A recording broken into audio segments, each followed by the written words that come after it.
Now, Parfum de Marly is a brand primarily known for their more oriental, sweeter, darker, cold weather fragrances. Either there's like Leighton and Carlisle and Herod and Haultain. There's so many bangers, but there's a growing number of spring and summer bangers as well. And here are my top 5 ranked, okay?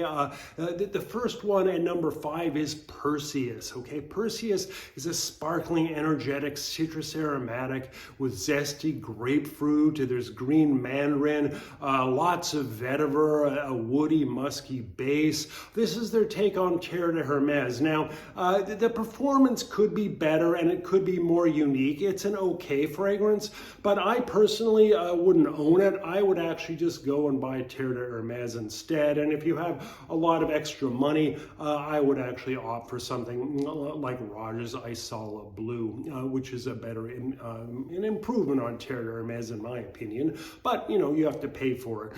The next one is Greenley, okay? This came out about 4 years ago. I think it was called Sutton at first, and then they changed the name. This is a crisp, vibrant green apple fragrance with bergamot, cedar. It kind of captures the spirit of nature in a very modern and unique way. But the green apple is so bright and so fresh and so realistic, and green apple can be kind of a synthetic note in some cases, but here you got to give them full marks because it really smells fantastic. But within about 2 hours, the green apple fades, and then you're left with this kind of mossy green base, and it's kind of loses definition. And so that's why it's at number 4. It opens beautifully, but it goes into the dry down very, very quickly, and after that you're left with nothing. Now, for these kind of green apple and vetiver and oak moss inspired fragrances, I much prefer this, okay? Fragrance du Bois Solstice. This is a much better alternative to Greenley in my opinion, and it costs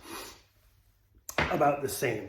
Okay, now at number 3, it's Percival. This is their take on Abercrombie and Fitch Fierce or Mont Blanc Legend. It's also similar to Killian's Vodka on the Rocks. This is a very refined aromatic fougere with lavender, mandarin, musk. It sort of balances freshness and elegance and sophistication in the perfect way. It's a beautiful kind of all-round fragrance, and so it's in this list. You could wear it in the spring, the summer, the winter as an office fragrance.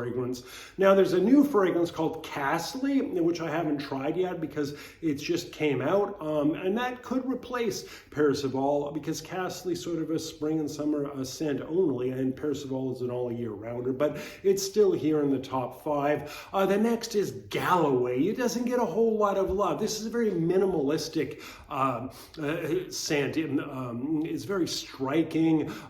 It's a blend. There's citrus, pepper, and iris over this musky base. It's clean, it's soapy, it's sophisticated, and it's kind of like a tonally white fragrance. It just seems white and peppery. There's also orange blossom in there. It's very beautiful, and it lasts longer than any of the fragrances above in the list. I think it's more unique than any in the above, and it's also lasts longer. Now, at number 1, we have Sedley, okay? This is, I think, Jeremy Fragrance's favorite Parfum de Marly all around. It's absolutely beautiful. It's kind of like a fountain in Rome. It's just cool burst of spearmint, lavender. There's some kind of watery ozonic accords. There's lemon, ambroxan, and it's just woody, airy, fresh, watery. There's incense in it. It's complex,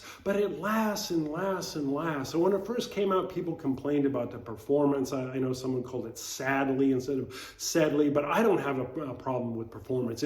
I tested them all last night on my wrist, and this performed along with Galloway at the top of this list. So anyway, that's my top 5 Parfum de Marly for the spring and summer. Now, if you're a fan of fashion and fragrance-related content, my new novel, The Orphean, came out in September. It's a day in the life of a man's fashion and fragrance influencer on his way to meet his estranged daughter in a very Kafkaesque world. It's very modernist, maybe even postmodernist work of fiction. So if that's your cup of tea, you should really check it out. It's also, in my opinion, the best perfume novel written since Patrick Susskind's Perfume, which was Kurt Cobain's favorite novel and made into a film. So please check it out.